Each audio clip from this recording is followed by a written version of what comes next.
It took me a long time to get over this. If you look right here, I'm down in Florida right now, and the shoreline is a ways away, but around me is just all open water, and it took me forever as an angler to be able to fish open water confidently. And let me go ahead and explain the first time that I ever was able to have somebody show me how to do this. So we were filming a TV show down on Kerstucky Lake, and I'll never forget the guide that we had taken out that particular day. His name escapes me. It was 20-some years ago, but he had a bumblebee bass boat. And as the first time I had seen a bumblebee, but he took us out in the middle of Kerstucky Lake on some ledges and brush piles that were on ledges. And I remember thinking, do you know what's going on? The shore is way over there. But he, of course, 100% knew what he was doing, and we ended up catching some really good fish that day. But that was really the first time that I had gotten off of the bank. And one of the things that is most nerve-wracking, I guess, for anglers that have a hard time peeling away from that shoreline is just the vast, endless, seems like a void of nothing. Right here, Florida lakes are notoriously shallow, and right here it's just a huge flat, and we're sitting about 5 foot of water, and that hydrilla down there is just kind of all topped off at that 5 foot mark. And it just goes on and on and on and on forever. So really one of the keys to it, and the bait that I have on right here is just a paddle tail swim bait, okay, swimming caffeine shad. Do have a belly weight on here so I can get a little more depth and also a little bit farther on my cast. But when you're fishing these offshore places, I always think about it this way. I need to start by searching, and then I can narrow it down and locate a specific spot as if I want to. Now, some of the new electronics on the market with this forward imaging, okay, this live imaging, that makes this job a whole lot easier. I don't have that, not yet anyway, so I've still got to do it the old-fashioned way. So I will be fan casting, and I'm trying to fish, you know, not crazy fast, but I want to cover some water. So that's exactly what I'm doing.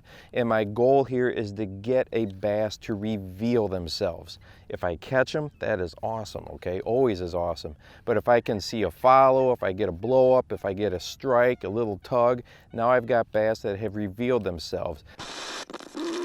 Hey, not in Florida anymore, but I wanted to real quickly say that this process that I'm going to talk about works for shore anglers, anglers fishing from the bank as well. Same idea, just can't get out as far, but as far as you can reach, the same process will work.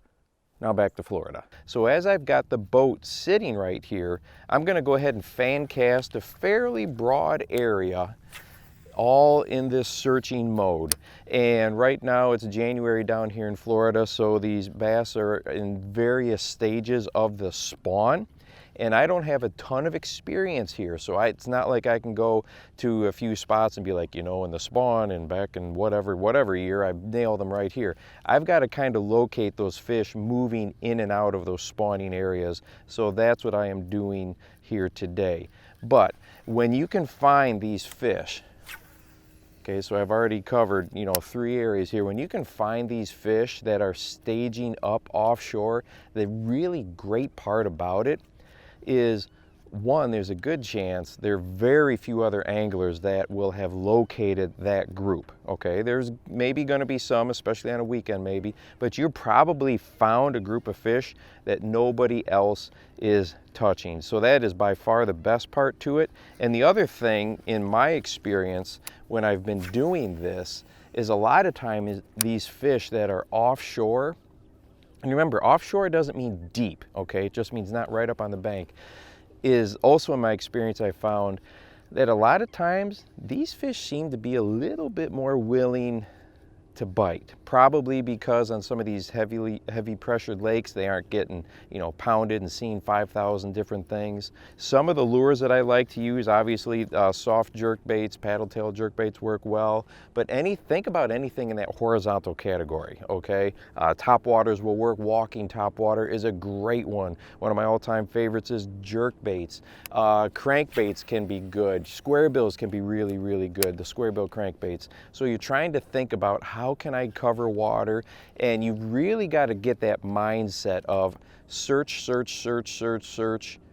catch. Okay, that's the approach that you got to take. When I first started doing this, it was so easy for me to try it for 20 minutes, a half hour, and then boom, forget it. That's all that I could do, and I would get right back up to something very visible.